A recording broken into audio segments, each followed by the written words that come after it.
Hey everyone, are you ready for another deep dive? Today we're taking a look at the Nazca Lines in Peru, based on the listener's research. Yeah, it looks like the sources are focused on figuring out the purpose of the lines, like were they for the gods or maybe aliens or what? Right, like what were they thinking? Get ready to unlock centuries-old secrets. Intriguing, right? So, uh, before we really get going, could you just give us a little background? Like what are we looking at here and who made them? The Nazca Lines are geoglyphs, I guess you could call them earth drawings. Huge earth drawings. Yeah, made by the Nazca people in southern Peru, Okay. somewhere between 500 BCE and 500 CE. Wow. They're all over the desert. So like what, 50 miles? Almost 50 miles, yeah. Like a canvas, Hmm. but it's lines and shapes, animals, all etched into the earth. Wow, that's incredible. They've got hummingbirds, monkeys, spiders. All right, I'm picturing it. It's really hard to imagine the effort that went into creating something that big. Yeah. Do they have some technology that we don't know about? It's actually pretty straightforward how they did it. Oh, really? I mean, it takes precision, of course, Yeah. and patience. But basically, they just removed reddish stones to show the lighter soil underneath. Ah, I see. And because it's so dry there, they've been preserved. That makes sense, but it still doesn't explain why. Like, they couldn't fly, right? Right. So why make art that can only be seen from the air? That's the big question, isn't it? It is. It's been debated for decades. Yeah. One of the first theories was that they were used for ceremonies, Okay. like processions of people walking the lines to honor the gods. Okay, yeah. Maybe. Especially when you think about the desert, right? Where water is so important. Right? Could they have been connected to rituals for rain or fertility or something like that? It's definitely possible. The Nazca people would have been really concerned about water scarcity. Yeah. So maybe they used these lines to try to appease water deities, to ask for rain. Right. Some of the shapes, like the spider, tend to symbolize water in Andean cultures. Okay, interesting. So we've got rituals, water ceremonies, and then there are the people who think the Nazca lines are connected to the stars. Right, like maybe they use them to keep track of the movements of the sun and moon, the stars. Okay. There's some evidence for this too. The hummingbird, for example. Okay. Researchers think it's positioned so that its beak points to where the sun rises on the summer solstice. Wait a minute. You mean its beak actually points to the sunrise on the summer solstice? Yeah. There's no way that's just a coincidence. Well, how can we know for sure? I mean, it's tough to say what they were thinking, Yeah. but when it's that precise, it makes you wonder. Yeah, I see your point.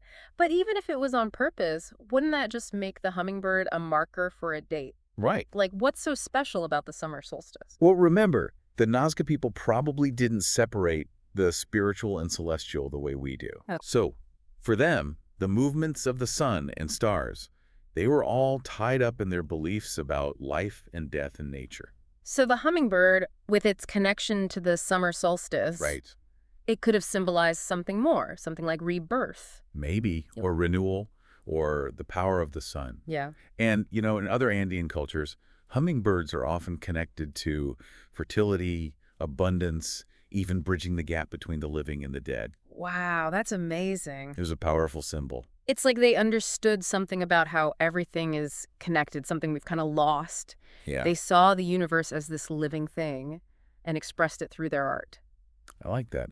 It suggests that the Nazca lines were much more than just doodles in the sand. They Mm. were a way to make sense of the world, Yeah. to connect with nature, to express their values. Yeah, this is making me rethink everything I thought I knew about the Nazca Lines. Mhm. I'm seeing them less as individual figures, more like they're all connected somehow. Exactly. And that's just the beginning. There are more theories out there, some of them. More controversial. Yeah, like what if beings from another planet were involved? Okay, so now we're getting into ancient astronauts. Yeah, I'm guessing you mean the theory that aliens helped make the Nazca Lines? you got it. Hmm. And it's kind of easy to see why people think that. Yeah, I mean, you can really only see them from above, right, which the Nazca people couldn't do. right. So some people say maybe they were meant for an audience in the sky, Okay. or even landing strips for spaceships. I've got to admit, when I was younger, I really loved the idea of aliens visiting Earth and leaving their mark on civilizations. Right. But is there any evidence for it? Well, no, not really. Or is it all just speculation? It is mostly speculation, yeah. Okay. A lot of it comes from this idea that the Nazca people just couldn't have done it themselves. Yeah, but like you said, they were really good at moving those stones. Right. They understood their environment. They prob- were good at big projects. Right. So maybe the aliens aren't necessary. Maybe the Nazca Lines show us what humans can do, even without fancy technology. Yeah, exactly. I mean, it is a fun idea, though, the alien theory. It makes you wonder what else is out there. It does. It makes me think about all the things we don't know yet. I think that's why the Nazca Lines are so interesting. There's so much mystery around them. You're right. It's like they're telling us these secrets from the past. Yeah, and they make us want to keep learning and exploring and using our imaginations. And we're going to keep doing that right here in this deep dive. We've only just scratched the surface. There's a lot more to explore. Okay, I'm ready. Welcome back to our deep dive into the Nazca Lines. Before we got sidetracked by aliens, we were talking about the water ritual theory. Right, and one of your sources had some interesting evidence for that. Oh, yeah. They found evidence of wells and irrigation systems near some of the lines. So it's not just the lines themselves, they were also managing water. Exactly. It shows they were really resourceful.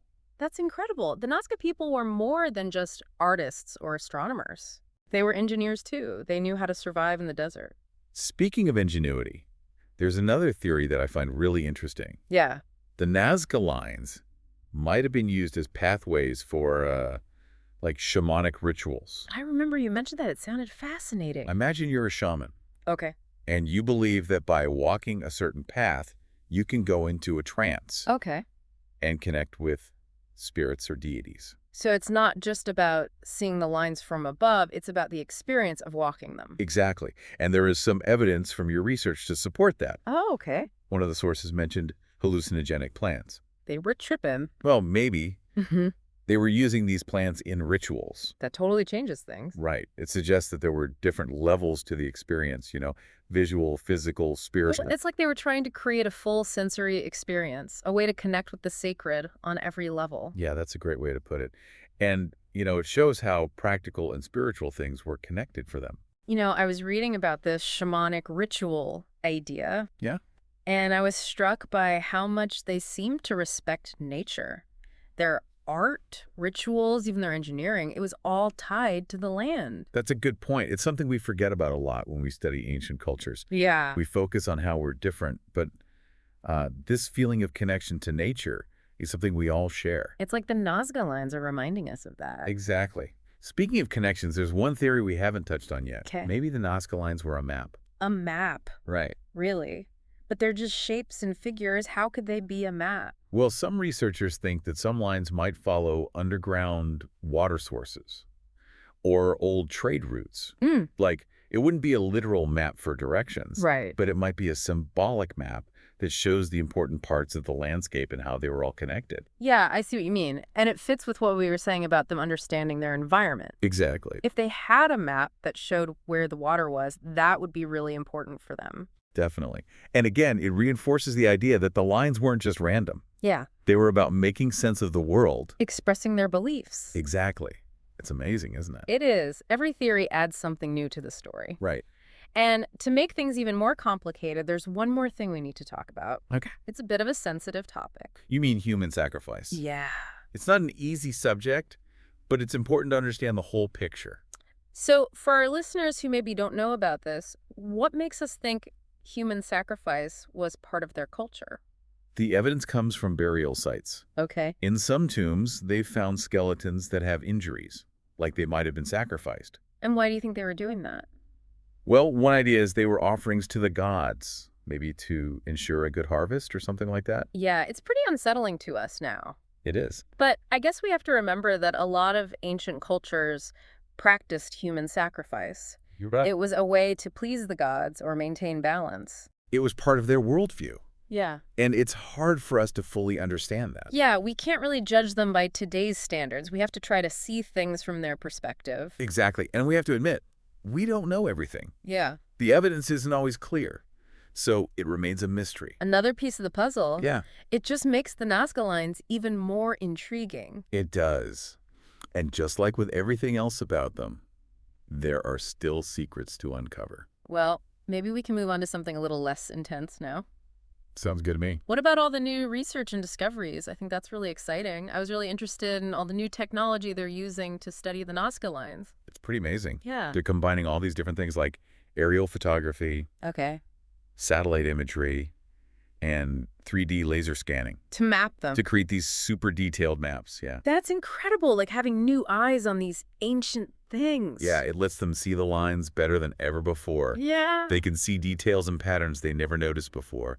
I was reading about this one study that used drones to survey the area, Oh, yeah. and they found a bunch of new geoglyphs. Wow. It makes you wonder how many more are still out there, hidden. It does. Like, we've only seen a tiny part of it. And the new tech isn't just for discovering new things. No. It's also helping us to protect the lines. Right, because of erosion and climate change and stuff. Exactly. One of the articles talked about how they're using drones and remote sensing to keep an eye on the lines. Just so they can, like, find problems before it's too late. Yeah, like a high-tech conservation effort. Yeah, exactly. It's amazing how the Nazca Lines still fascinate people all these years later. They really do. And thanks to technology, we can understand them better than ever and help keep them safe. It shows how smart the Nazca people were Yeah. and how dedicated researchers are today. So as we wrap up this deep dive into the Nazca Lines, Yeah. what do you think are the most important things for our listeners to remember? I think the main thing is that the Nazca Lines show us what humans are capable of. Yeah, Creativity, ingenuity, and, how connected we are to nature. I agree. And even with all the research and theories, there's still a mystery.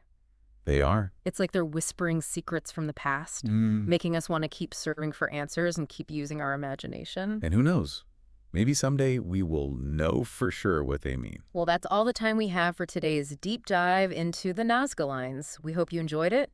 Keep exploring the mysteries of the past. You never know what you might find. Thank you for venturing beyond the veil. We hope tonight's episode stirred your curiosity and left you craving more of the unknown. Unveil your thoughts. The veil is thin. In the comments, share your theories, reactions, or questions. Subscribe and stay curious. Dare to dive deeper? Hit subscribe and turn on notifications for your next journey beyond the veil. Return beyond the veil. The mysteries never end. Join us next week as we uncover more secrets,